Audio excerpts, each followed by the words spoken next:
बची दुनिया उसके बाद का आयोजन है।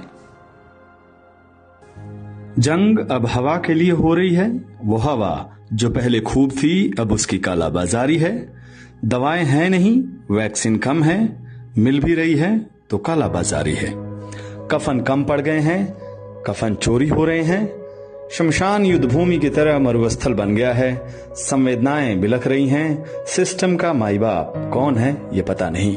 मंत्री, विधायक, सांसद सब चिट्ठी लिख रहे हैं। सरकार खामोश अब चिट्ठियों को देख रही है, उसे पढ़ने की फुर्सत नहीं। महामारी में अस्पताल के बजाय हुक्मरानों के लिए महल की तैयारी है। जगह जगह अमानवीय तस्वीरें दिखती हैं। सेंट्रल विस्टा पर लगातार सवाल उठ रहे हैं। सरकार को शायद चीखें सुनाई नहीं दे रही हैं।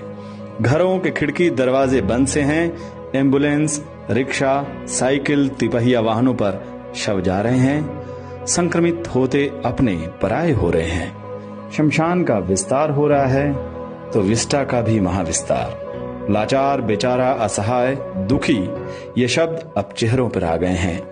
आत्मनिर्भर अब आत्मा और आत्मा अब परमात्मा की राह पर है। शवों की अंतहीन यात्रा जारी है तो प्रधानमंत्री के नए आवास सहित अन्य भवनों की आवश्यकता भी जारी है। पूरे विश्व में अब अस्पताल और उनके नवीनीकरण के निर्माण हैं तो भारत में नए भवनों का। निर्मल गंगा, पवित्र गंगा अब अपने बेटों की लाशें ढो रही है। मां किसी को आवाज नहीं देती बल्कि दूर से ही अपने बच्चों की आवाज सुन लेती है। जो कहते हैं कि मां गंगा ने बुलाया है वो ये समझ लें कि मां के पास उसका बेटा जाता है आशीर्वाद लेने, चरण छूने, उसकी सेवा करने। खैर, मां गंगा अपने बच्चों को अपनी गोद में लिए बैठे हैं और उसे दुख है कि इस विपदा में कुछ स्वार्थी खामोश बैठे हैं। अंत में कुंवर नारायण जी की वो लाइनें, कोई दुख मनुष्य के साहस से बड़ा नहीं, वही हारा जो लड़ा नहीं।